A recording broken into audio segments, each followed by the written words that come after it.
नमस्कार, मैं हूं आपके साथ खुशबू सिंह। स्वागत है आपका युग चरण में। चलिए शुरुआत करते हैं बुलेटिन की।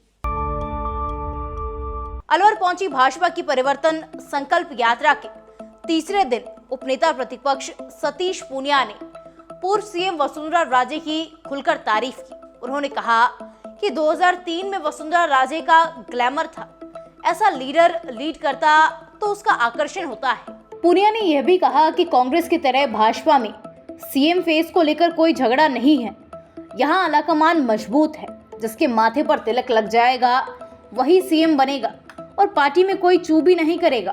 परिवर्तन यात्रा को लेकर अलवर सर्किट हाउस में प्रेस कॉन्फ्रेंस के दौरान पूर्व प्रदेश अध्यक्ष के साथ पूर्व केंद्रीय मंत्री सीआर चौधरी और बीजेपी नेता अध्यक्ष अशोक गुप्ता, हाउसिंग बोर्ड के पूर्व चेयरमैन अजय पाल और प्रदेश उपाध्यक्ष श्रवण बगड़ी भी मौजूद थे।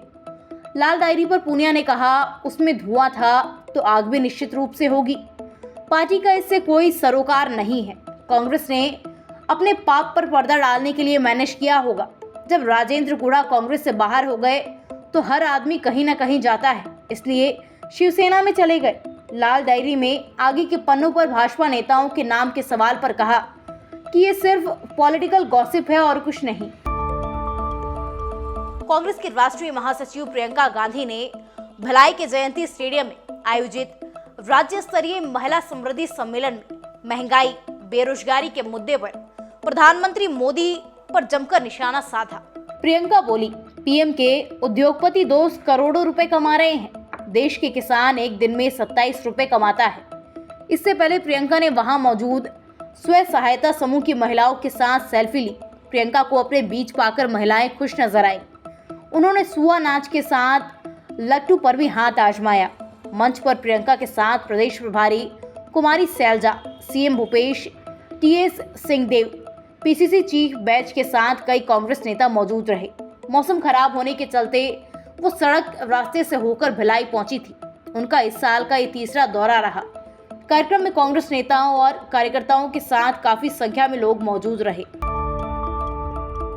नौसेना ने रक्षा मंत्रालय को आईएनएस विक्रांत जैसा देश का दूसरा स्वदेशी एयरक्राफ्ट कैरियर 2 के निर्माण का प्रस्ताव दिया है। रक्षा मंत्रालय के सूत्रों के मुताबिक ये एयरक्राफ्ट आईएनएस विक्रांत बनाने वाली केरल के कोचीन शिपयार्ड लिमिटेड से ही बनवाया जाएगा। 45,000 टन के एयरक्राफ्ट कैरियर को बनाने में 40,000 करोड़ से ज्यादा का खर्च आएगा।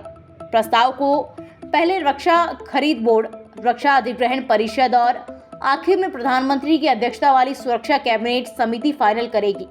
न्यूक्लियर ऑपरेटेड 65,000 टन का जहाज चाहती थी, जो 30 से ज्यादा एयरक्राफ्ट ले जाने में सक्षम हो, लेकिन कम बजट ने छोटे और इलेक्ट्रिकल पॉपुलेशन IAC 2 को चुनने पर मजबूर कर दिया। सुरक्षा कैबिनेट कमेटी की मंजूरी मिलने और कॉन्ट्रैक्ट साइन होने के बाद कोचीन शिपयार्ड को IAC 2 बनाने में 8-10 साल लगेंगे। नौसेना को उम्मीद है कि तब तक DRDO का स्वदेशी twin engine deck based fighter भी ऑपरेशन के लिए तैयार हो जाएगा।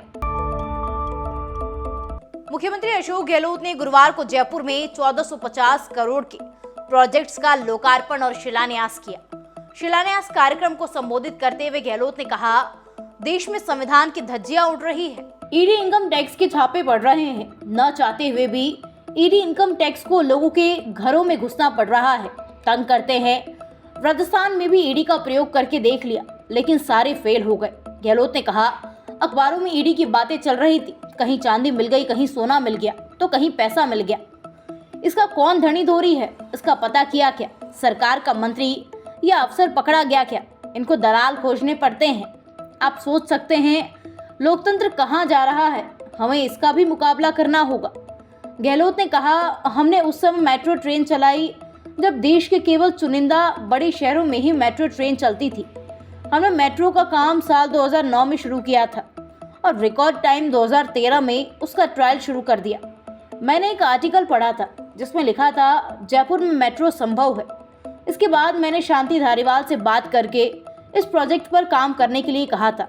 सीएम ने कहा, मैंने कोरोना काल में जो देखा उससे सीखा कि राज्य को बहुत आगे सोचना चाहिए। इसी को ध्यान में रखकर मैंने विजन 2030 डॉक्यूमेंट तैयार करने और उसके अनुरूप राज्य को विकसित करने का प्लान तैयार करने के लिए कहा है। हमारा सपना है कि राज्य को देश के नंबर 1 विकसित राज्यों की श्रेणी में लाया जाए। रूस यूक्रेन जंग में यूक्रेन के सबसे बड़े साथी पोलैंड ने उसे हथियार सप्लाई न करने की घोषणा की है। पोलैंड के प्रधानमंत्री ने कहा कि वो यूक्रेन को हथियार देने की जगह अपने देश में ज्यादा मॉडर्न और एडवांस वेपन जुटाने पर फोकस करेंगे।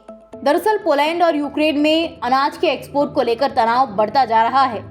मीडिया रिपोर्ट के मुताबिक मंगलवार को यूएन में जेलेंस्की ने बिना नाम लिए पोलैंड पर तंज कसा था। उन्होंने कहा था, कुछ देश दुनिया के सामने यूक्रेन के साथ होने का दिखावा करते हैं। पोलैंड ने जेलेंस्की के इस आरोप को खारिज करते हुए कहा था कि उन्होंने जंग के पहले दिन से यूक्रेन का साथ दिया है। इस हफ्ते की शुरुआत में यूक्रेन ने वर्ल्ड ट्रेड ऑर्गेनाइजेशन में इन देशों की तरफ से लगाए गए बैन के खिलाफ केस दर्ज करवाया। उसने पोलैंड सहित बाकी देशों पर अंतर्राष्ट्रीय नियमों का उल्लंघन करने का आरोप लगाया। यूक्रेन की इकोनॉमी मिनिस्टर ने कहा, ये बेहद जरूरी है कि हम ये साबित करें, कुछ देश अकेले यूक्रेनी सामान के इंपोर्ट पर बैन नहीं लगा सकते हैं।